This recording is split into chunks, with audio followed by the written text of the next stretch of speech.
حد فاته إشارة حمراء وفي ثانية حياته اتقلبت. حد نسي أكله على النار والبيت اتقلب رماد. حد صحي الصبح لقى نفسه مطرود من الشغل، والناس بتتفرج وبترمي أحكام جاهزة. مهمل، أصل لو كان مركز ما كانش عمل كده، كأن الموضوع بإيده. ده ال ADHD في أسوأ حالاته. وخليني أقولك ليه. دكتور راسل باركلي، واحد من أكبر الباحثين في العالم في الاضطراب ده، قالها بوضوح: ال ADHD مش مشكلة تركيز، ده اضطراب في التحكم في النفس، في إدارة الوقت، في إزاي تتوقع وتستجيب للي بيحصل حواليك، وعواقبه بتتحول لأرقام مرعبة، نسب أعلى بكتير في حوادث السيارات المميتة، علاقات وبيوت مفككة، ومن الخطورة كمان إن في قابلية أعلى للإدمان. مخ بيدور على الدوبامين، على أي حاجة تكسر الملل أو تهدي الفوضى اللي جواه. ممكن تكون سيجارة أو كحول، وممكن تكون أكل، تسوق، أو سكرول ملوش آخر.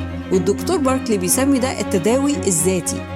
وفي الآخر الجسم هو اللي بيدفع الفاتورة والعمر بيقصر، والموضوع ده حرفياً بيهدد الحياة. وعلشان الخطورة دي الموضوع ما بقاش يتساب للظروف. في أمريكا مثلاً عندهم قانون الأمريكيين ذوي الإعاقة ADA. القانون ده بيوفر حماية رسمية لأصحاب ال ADHD. وفي دول أوروبية كتير القانون بيجبر الشركات والجامعات إن هم يقدموا تسهيلات حقيقية، وقت إضافي، بيئة شغل بتقلل التشتت، وحماية كاملة من الفصل التعسفي والتمييز. ده مش دلع ولا عذر، ده اعتراف علمي إن دي إعاقة غير مرئية. المخ بيشتغل بكيمياء مختلفة، ومن حق صاحبه القانوني إن المجتمع يهيئ له البيئة اللي يقدر فيها يعيش ويحقق نفسه. بس سيبك من القوانين دي وتعالى نشوف الواقع.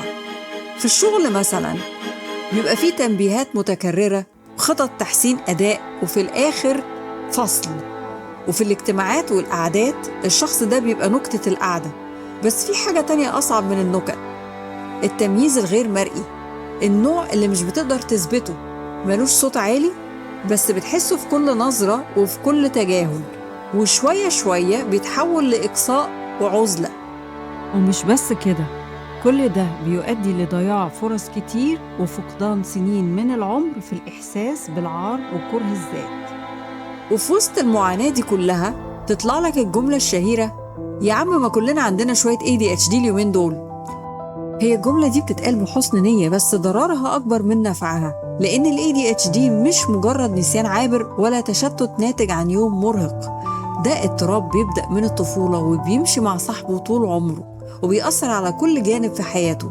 ولما يتحول لترند سطحي وميمز على السوشيال ميديا بيتنسي قد إيه ممكن يتسبب في عواقب خطيرة. وعلى الناحية التانية في ترند بيبالغ في تمجيد الاضطراب وبيعتبره سوبر باور، بس الحقيقة أن الموضوع ولا هو أبيض ولا هو أسود، وده هنتكلم عنه بالتفصيل بعدين في حلقة تانية. ال ADHD ولا هو ميم بيضحك، ولا هو حجة للكسل، ولا هو ترند هينتهي الأسبوع الجاي. في الآخر اللي بيدفع الثمن ناس محتاجة مساعدة بجد. بس كل ده مش معناه إنه نهاية الطريق أو إنك محكوم عليك تعيش طول عمرك كده. ومش كل حد عنده ADHD لازم يمر بكل ده. كان ممكن نتفادى كل ده لو في وعي أكتر ومحاولة إننا نفهم قبل ما نحكم.